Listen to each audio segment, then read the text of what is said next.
ஒரு கட்சின்னு இருந்தால் அந்த கட்சிக்கு கொடி எவ்வளோ முக்கியமோ கொள்கை அதை விட முக்கியம். அந்த கொள்கையெல்லாம் தாண்டி அது ஒரு புது கட்சியாக இருந்தால் அந்த கட்சிக்கு மாநாடு ரொம்ப ரொம்ப ரொம்ப முக்கியங்க. இதுதான் தமிழக வெற்றி கழகத்தினுடைய கட்சிக்கு எப்போ மாநாடு, விஜய் எப்போ மாநாட்டை தொடங்க போகிறார், எப்போ கொடியை அறிமுகப்படுத்த போகிறார், எப்போ மாநாட்டில் தன்னுடைய கட்சியினுடைய கொள்கையை சொல்ல போகிறார் அப்படின்ற மாதிரி விஷயங்கள்லாம் இருந்தது. எவ்வளோ காலம் வந்து ட்விட்டர் அரசியல் பண்ணிகிட்டு இருப்பார். அப்புறமா கள்ளக்குறிச்சிக்கு வந்து மீடியா முன்னாடி பேச மாட்டேன்றாரு.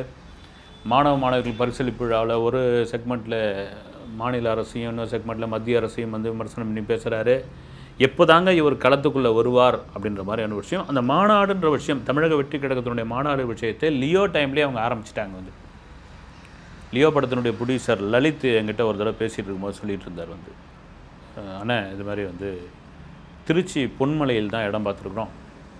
அது லியோ படத்தினுடைய ஆடியோ லான்ச்சோடு சேர்த்து ஒரு மாநாடு, அது பிரம்மாண்டமான ஒரு பந்தல், பிரம்மாண்டமான ஒரு ஏற்பாடு, கிட்டத்தட்ட ஒரு 50 ஆம்புலன்ஸ்க்கெலாம் சொல்லி வச்சு, அப்புறம் வந்து இந்த சாப்பாடு, அப்புறம் மற்ற இயற்கை உபாதைகளுக்கு வந்து போகிறது, அப்புறம் பெண்களுக்கு தனியாக ஆண்களுக்கு தனியாக இந்த மாதிரி விஷயங்கள், யாரும் வந்து இந்த குடிச்சிட்டு உள்ளவர் அதை மாதிரி பார்த்துக்கிறது, ஒழுங்கினமாக யாரும் நடந்து கொள்ளாத அளவிற்கு கூடுமான வரைக்கும் ஒரு பக்கா பிளானில் இருக்கிறோம். விஜய் சார் அத்தனை பொறுப்பும் கொடுத்துருக்காருன்னு.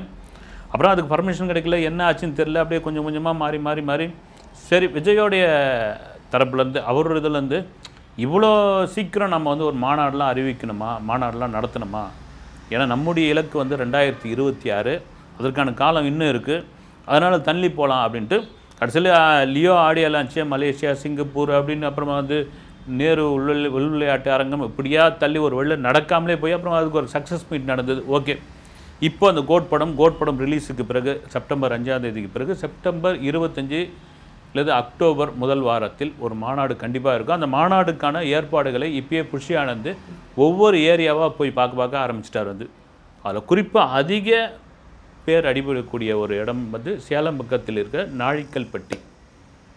அந்த ஊரே பிரபலமாக போது பொழுது, ஏன்னா ஏற்கனவே பிரபலமான ஒரு ஊர் தான். இப்போ எல்லாருடைய அனுமானம் வந்து மதுரையாக இருக்குமா அல்லது வந்து நாகப்பட்டினமாக இருக்குமா, அப்புறம் கடைசியாக வந்து திருச்சி தான் வந்து, ஏன்னா தமிழகத்தினுடைய ஒரு சென்டர் பாயிண்ட் அதுதான். ஏன்னா ஒவ்வொரு ஆட்சி வரும்பொழுதும் ஒரு விஷயம் என்ன சொல்லுவாங்க, தென் மாவட்டத்தில் உள்ளவர்களாம், ஏங்க திருச்சி கூட இன்னொரு தலைமை செயலகம் ஒன்று ஆரம்பிக்கலாமே, ஒன்று சென்னையில் இருக்குது, இன்னொன்று ஆரம்பிக்கலாம், அங்கே வந்து அங்கே மனு கொடுக்கறதுக்கு மற்ற விஷயங்கள் தீர்க்கறதுக்கு, எங்களுக்கு எங்கேயோ கன்னியாகுமரியில் நாகர்கோவில் அப்புறமா வந்து தூத்துக்குடியிலேருந்து வரத்துக்கு எங்களுக்கு சென்னைக்கு வரத்துக்கு ரொம்ப சிரமமாக இருக்குது அப்படின்ற மாதிரியான விஷயங்கள்லாம் இருந்தால் அதெல்லாம் சாத்தியப்படாமல் போய் தமிழகத்தின் தலைநகரம் சென்னை தான்ன்ற முடிவுக்கு ஆயிடுச்சு. சென்னை பிஸியான ஒரு ஏரியா, சென்னைக்குள்ளலாம் விஜயோடைய மாநாடுலாம் நடத்தினா அவ்வளோதாங்க, கொலாப்ஸ் ஆகிடும். ஓகே, அப்போ திருச்சியும் இல்லை அப்படின்போது சேலத்து பக்கம் இவங்களுடைய கவனம் ஏன் போகுது, சேலம் உள்ளே வந்து நடத்த முடியாது, நகரம் வந்து அப்படி இதுவாகிடும். அப்போ இவங்க இடம் பார்த்துக்கிட்டு இருக்காங்க. ஒவ்வொரு இடமா பார்க்கும்பொழுது எனக்கு தெரிஞ்ச விஜயோட விருப்பம் வந்து இந்த நாழிக்கல்பட்டி இந்த ஊராக இருந்தான்னா அதனுடைய புறநகர் பகுதியில் உள்ள பகுதி, இதுக்கு ஒரு சென்டிமெண்ட்டும் இருக்குது. என்ன சென்டிமெண்ட் எல்லாரும் தெரியும்.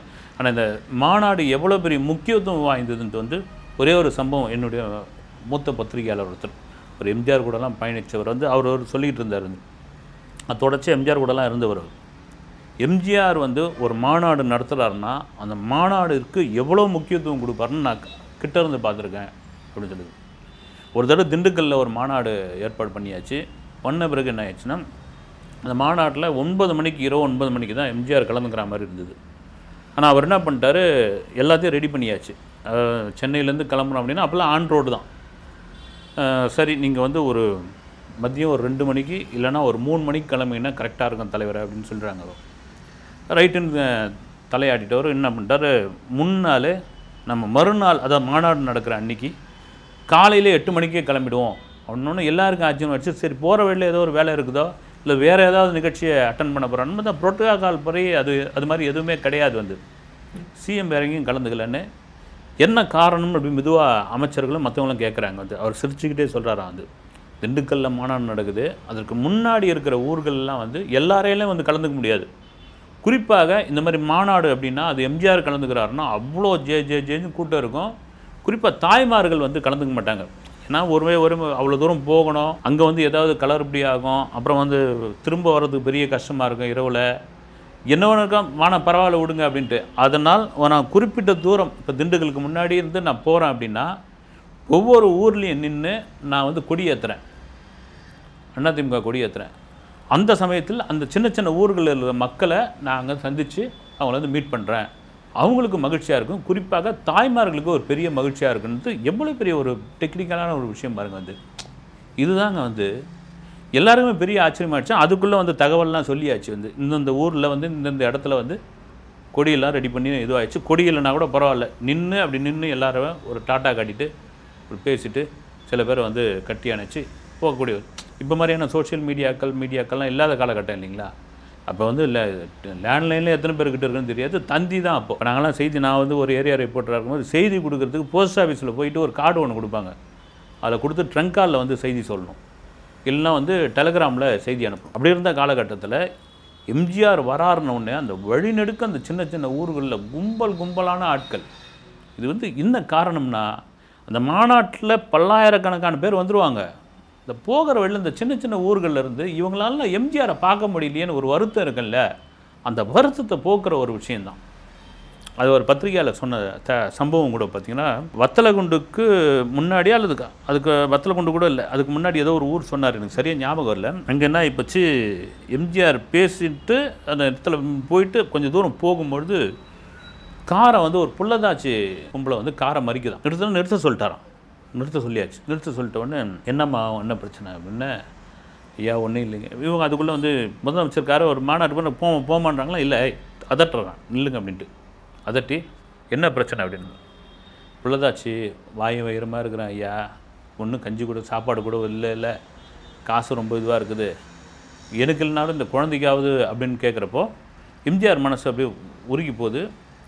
அவர் பையிலேருந்து ஒரு 500 ரூபாயை ஒரு 5 100 நோட்டு எண்ணி கையில் கொடுக்குறாரு.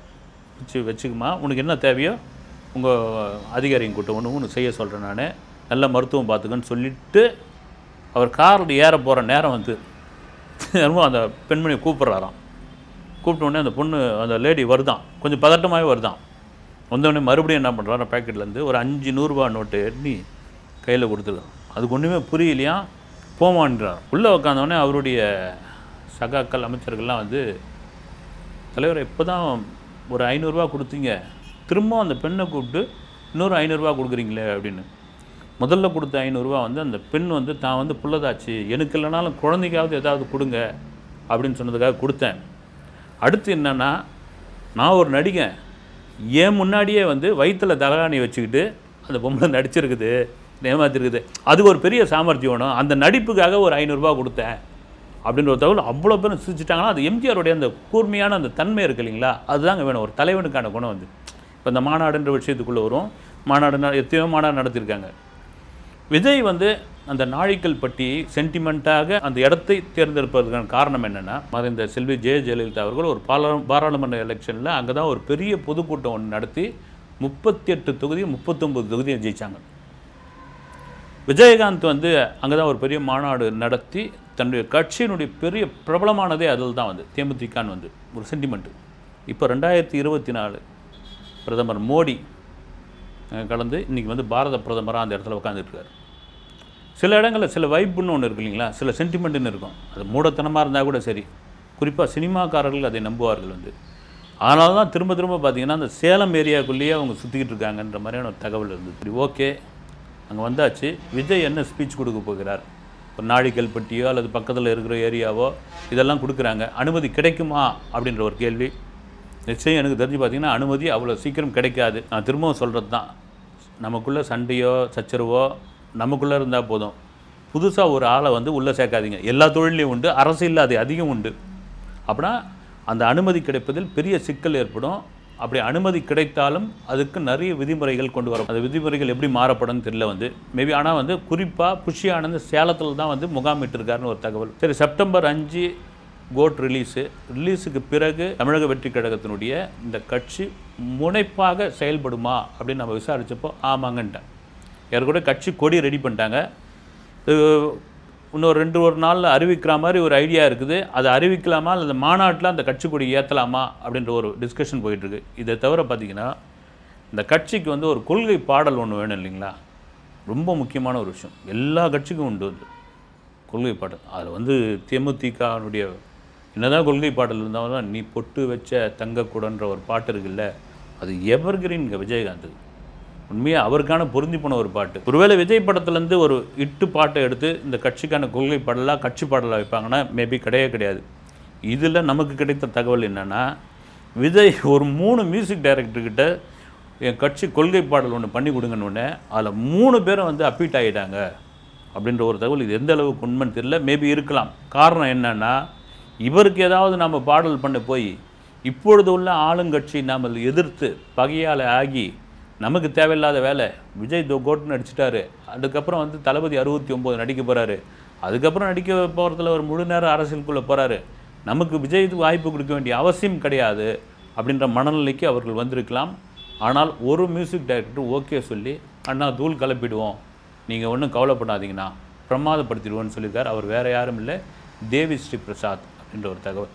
உண்மையிலே இங்கே வந்து இந்த அடி மாசு குத்து இதெல்லாம் கொண்டு வந்து பிரமாதமான ஒரு கட்சி பாடலாக கொண்டு வந்துடுவார். கட்சி பாடல் ரைட்டு எல்லாம் இதுவாச்சு. வந்து இப்போ மாநாடை எப்படி நடத்த போகிறாங்க, ஏற்கனவே வந்து இந்த பரிசளிப்பு விழா வழியாக அந்த கேட்டரிங் பண்ணவர் சொன்னார், வந்து இந்த ஆர்டர் இல்லாமல் மாநாட்டுக்கு ஒரு 10 லட்சம் பேருக்கு சமைக்கிறதுக்கு ஆர்டர் கொடுத்துட்டாங்கன்னாரு. அப்போ 10 லட்சம் பேர் வருவார்களானா இன்னும் அதிகப்படியான ஆட்கள் வருவாங்க. 10 லட்சம் பேர் விஜயோட ரசிகர்கள், தொண்டர்கள், அப்புறம் அந்த தமிழக வெற்றி கழகத்தினுடைய சேர்ந்தவர்களாக இருந்தால் கூட சரி, பொதுவான ஆட்கள் விஜயை பார்க்கணும் அப்படி இப்போ சேலத்தில் நடக்குதுன்னு வச்சுங்க. சேலம் சுற்று வட்டாரம், நாமக்கல்லேருந்து, திருச்செங்கோடுலேருந்து, இந்த பகுதியிலேருந்து, ஏற்காடுலேருந்து கிளம்பி வராங்கன்னா என்ன ஆகும்? இவ்வளோ பேர் வருவதற்கு அனுமதி கிடைக்குமா? இவ்வளோ பேருக்கு அந்த இடம் தாங்குமா? இவ்வளோ பேருக்கு வந்து இந்த போலீஸ் ப்ரொடெக்ஷன் கொடுக்க முடியுமா? இவ்வளோ பேருக்கு சாப்பாடு கரெக்டாக இருக்குமா? இவ்வளோ பேர் வந்து ஒரே மணலில் வருவார்களா? ஒரே மணல்னா என்ன, சரக்கு போட்டு வந்துட்டாங்கன்னா என்ன ஆகிறது? சலசலப்பு ஏற்படுமா? இந்த மாநாட்டை கொலாப்ஸ் பண்ணக்கூடிய அளவிற்கு சில சதி வேலைகள் நடக்குமா? இத்தனை கேள்வி இருக்குது, இத்தனை கொஸ்டின் இருக்குது. இது எல்லாம் விஜய் தாங்குவாரா அப்படின்ற ஒரு விஷயம் இருக்குது. தாங்கி தான் ஆகணும். களத்துக்குள்ளே இறங்கியாச்சு, கபடி விளையாடி தான் ஆகணும். ஆனால் அந்த கபடி எப்படியாப்பட்ட ஆட்டமாக இருக்கும் அப்படின்னு தான் வந்து, காலை வாரி விடுற ஆட்டமாக இருக்குமா, அந்த கழுத்தை சுற்றிட்டு வந்து தலையில் அடிக்கிற ஆட்டமாக இருக்குமா, இல்லை அது பூங்காட்டமாக இருக்குமான்னு தெரியல. ஓகே, வந்தாச்சு, உள்ளே வந்தாச்சு. இனிமேல் பண்ணப்போது தான் விஜயோடைய முழு அரசியல். ஏன்னா திரும்பவும் சொல்லிக்கிட்டே இருக்காங்க, விஜய்க்கு பேச வராது, பத்திரிகையாளர் முன்னாடி வந்து அவர் வந்து சரியாக பேச மாட்டார், ஒரு கேள்விக்கு பதில் சொல்ல தெரியாது, அப்புறம் வந்து அவர் யாரையும் மீட் பண்ண மாட்டார், சினிமா பத்திரிகையாளரே ஒரு ஜில்லா படத்துக்கு அப்புறம் யாரையும் மீட் பண்ணலைங்க, என்னங்க அது அப்படின்லாம் சொல்லிகிட்டு இருந்தாங்க. அதையெல்லாம் விஜய் கண்டிப்பாக மாற்றிக்கொண்டிருப்பார், மாற்றிக்கொள்வார் அப்படின்றது எனக்கு தோணுது. காரணம் என்னென்னா, எங்கள் தமிழக வெற்றி கழகம்னு இவ்வளோ பெரிய கட்சியை அறிவிச்சாச்சு, 2026 தேர்தலை நாங்கள் வந்து எதிர்கொள்ள போகிறோம்னு சொல்லியாச்சு. இவங்க கூட வந்து தேமுதிக கூட்டணி வச்சுப்பாங்களா, சீமான் கூட்டணி வச்சுப்பாரான்ற அளவுக்கு இப்போ போயிட்டுருக்கு. இந்த நேரத்தில் நான் வந்து மேடையில் பேச மாட்டேன், மீடியாவை சந்திக்க மாட்டேன்லாம் வாய்ப்பே இல்லை. அது காரணம் என்னென்னா, அந்த தமிழக வெற்றி கழகத்தினுடைய பின்னணியில் இருக்கக்கூடிய சில மூத்த IAS அதிகாரிகள், சில அரசியல் தலைவர்கள்லாம் விஜய்க்கு கண்டிப்பாக ஒரு கிளாஸ் எடுத்திருப்பாங்க, நிச்சயமாக எடுத்துருப்பாங்க. அவர் நடிப்புக்கு கிளாஸ் எடுக்க தேவையில்ல, சினிமாவுக்கு கிளாஸ் எடுக்க தேவையில்ல, அரசியலுக்கு புதுசு இல்லைங்களா, கண்டிப்பாக கேட்டு தான் ஆகணும். நீங்கள் இது மாதிரிலாம் பண்ணி ஆகணும், இதெல்லாம் மீட் பண்ணி ஆகணும், இந்த விஷயங்கள்லாம் இதுவாகணும். கண்டிப்பாக விஜய் நடைபயணம் உண்டு. அது தளபதி 69க்கு முன்னையா 69க்கு பின்னையான்னு தெரியல. ஏன்னா தளபதி 69 ரிலீஸ் ஆகி அதற்குள்ளே 7 மாதத்துக்குள்ளேயே வந்து 2026 சட்டமன்ற தேர்தல் வந்துடும்ன்றாங்க. எனக்கு கிடைத்த தகவல்னா, எச் வினோத்தே பார்த்தீங்கன்னா ஒரு பக்க அரசியல் கதையை தான் ஒன்று பண்ணியிருக்காரு. அது அவருடைய அந்த 2026 சட்டமன்ற தேர்தலுக்கு ஒரு பொருத்தமான ஒரு கதையாக இருக்கும் அப்படின்னு சொல்லியிருக்காரு. ஓகே, இந்த மாநாடில் விஜயோட ஸ்பீச் என்ன, அந்த கொள்கையை பிரிண்ட் பண்ணி வச்சு வாசிக்க போகிறாரா, இல்லது மனசில் பட்டினதை பேச போகிறாரா, ஆளுங்கட்சி எதிர்க்க போகிறாரா, மத்திய அரசை தாக்க போகிறாரா, இல்லை வெறுமனவே வந்து பூசியும் பூசாமல் அப்படியே மொழிகி விட்டு போக போகிறாரா அப்படின்ட்டு வந்து இப்போ அதான் கேள்வியாக இருக்குது. ஏறக்குறை விஜய் வரட்டங்க, பார்த்துக்கலாம், ஒன்றும் பயமே கிடையாது, எத்தனை பேர் ஒன்றும் வரட்டும் அப்படின்னு சில கட்சிகள் சொன்னாலும் உள்ளுக்குள்ளே ஒரு பயம்தான் இருக்கும். நீங்கள் ஏங்க சினிமா மாதிரி தாங்க அரசியல். வந்து ஒரு விஜய் படத்தில் கூட ஒரு வில்லன் சொல்லுவார், வந்து அப்படியே வாரி சுருட்டி இப்படி வாயில் போட்டுக்கன்னு வருவார். திடீர்னு ஒரு நினைக்க முடியாத அளவுக்கு ஒரு சின்ன ஒரு பிரளயம் நடக்குது, அப்படி எல்லாரையும் அப்படி வாரி சுருட்டி விஜய் அப்படி வாயில் போட்டுக்கிறாருன்னு வச்சுங்க. அந்த அளவுக்கு வாக்குகளை பெற்றுட்டாருன்னா என்ன பண்ண முடியும்? என்ன வேணாலும் மாறும் இல்லைங்களா? மறுபடியும் 2 திராவிட கட்சிக்கு தான் ஆண்டுகிட்டு இருக்கணுமா, வரட்டுமே விஜய் தான் வரட்டுமே அப்படின்ற ஒரு மனநிலை, மக்களுடைய மனநிலை தாங்க கடைசி கட்டும்னுவாங்க இல்லைங்களா? அதில் ஆயிழ் போச்சுன்னா என்ன பண்ண முடியும்? இது எல்லாம் மீறி விஜய் குறிப்பாக இந்த மீடியா முன்னாடி எப்படி தாக்கு பிடிக்க போகிறார்? என்னது இப்போ 2 நாளைக்கு முன்னாடி பார்த்திங்கன்னா அன்புமணி ராமதாஸ் ஏர்போர்ட்லேருந்து வெளியே வராரு. வெளியே வந்து மீடியாக்கள் கேள்வி கேட்டுட்டு இருக்காங்க. அவர் ஏதோ அந்த மத்திய அரசு பட்ஜெட்டை பற்றி விளக்கம் சொல்லிக்கிட்டே இருக்கார். ஒருத்தர் வந்து திரும்ப திரும்ப வேறு மாதிரி கேள்வி கேட்டே இருக்காரு. எந்த மீடியாங்க அப்படின்னு கேட்டாப்புல அவர். உடனே மீடியாக்காரங்களாம் ஓ போச்சு எந்த மீடியான்னு கேட்டியான்னு. என்னங்க நான் ஒன்றும் தப்பாக கேட்கல, எந்த மீடியா தான் அப்போ நாங்கள் இருக்கிறோம்லாம் மீடியா இல்லையா அப்படிலாம் வந்து கொந்தளிக்க ஆரம்பித்தாங்க. அதுக்கு அன்புமணி ராமதாஸ் ரொம்ப கூலாக கோவப்படாமல் சொன்ன பதில் என்னென்னா, ஐயா அவர் கேட்குற கேள்வி முழுக்க அரசுக்கு சார்ந்த கேள்வி கேட்குறாரு. வந்து பொதுவாக வந்து அந்த மத்திய அரசுக்கு எதிரான கேள்வியாகும், இங்கே உள்ள தமிழக அரசு ஆதரவான கேள்வியாக கேட்குறாரு. அதனால் நீங்கள் எந்த மீடியான்னு கேட்டேன், இதுக்கு கோவப்பட்டால் என்னங்க ஆகிறது அப்படின்னு. இந்த விஷயம் விஜய்க்கு நடக்கும். இந்த மாதிரியான கேள்விகள் விஜய்க்கு நடக்கும். இப்படிலாம் வந்து விஜயகாந்தை ட்ரிகர் பண்ணாங்க, இப்படிலாம் வந்து அவரை கோபம் ஊட்டினாங்க.